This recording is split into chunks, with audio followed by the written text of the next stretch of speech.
Hello guys, Durga Durga এইমাত্র ঘুম থেকে উঠলাম। চলো, আজ আমার প্রথম ব্লগ। এই বাইরে বেরোলাম, বাইরে বেরিয়ে সুইচটা দিলাম। এটা আমাদের বারান্দা। এই দেখো, এখানে একটা জলের বোতল রাখা আছে। এটা আমি জল খাই, জল খাবো। খেয়ে এখন উপরের দিকে যাচ্ছে। এই দেখো, আমার হাতে বালতি আছে। এই যে আমাদের ছাদ, ছাদের এই পাশ দিয়ে দেখতে পাচ্ছ কি সুন্দর, প্রায় মফস্বলের এরিয়া। আমার ছাদের উপরে কতগুলি গাছ লাগানো রয়েছে। আমার খেয়াল ছিল না কাল বৃষ্টি হয়েছে।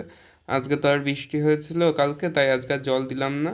বসে বসে একটু শ্যামা সঙ্গীত শুনি। যে জন দিবানিশি দুর্গা বলে তার।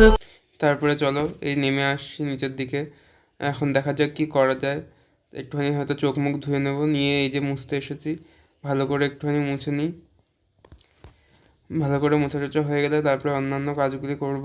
এই দেখো হয়ে গেছে। এই যে এখন আমি বিছানা একটুখানি গুছিয়ে নিই। এখনও কেউ ওঠেনি, ভোর ভোর উঠেছি, পড়াশোনা করতে হবে। এই দেখো গুছিয়ে নিয়েছি। এই দেখো কী সব জমে গেছে। তারপরে দেখো এই যে বাইরে আসলাম, বাইরে এসে এই যে আমাদের রান্নাঘর, রান্নাঘরের দরজা খুলছি। ভেতরে এই যে ফ্রিজ রয়েছে, ওখানে আমার মা রান্না করে, এই দেখো এই জায়গাটায়। আর হচ্ছে ফ্রিজ খুলে একটুখানি লাড্ডু বের করে নিলাম, নিয়ে এখন হচ্ছে খাচ্ছি। বেশ ভালো লাগছে সকাল সকাল একটু মিষ্টি খেতে। জানি না অন্যদের কেমন লাগে, আমার তো বেশ ভালোই লাগে। তো যাই হোক, একটুখানি বসলাম। এই দেখো জুলজি পড়তে বসেছি। যাই হোক, পেজটা উল্টো ছিল, ঠিক করে নিলাম। এই যে পড়া হয়ে গেছে, এখন একটুখানি উঠি। তো আজকে এই পর্যন্তই। সকলকে জানাই দুর্গা দুর্গা, রাখছি।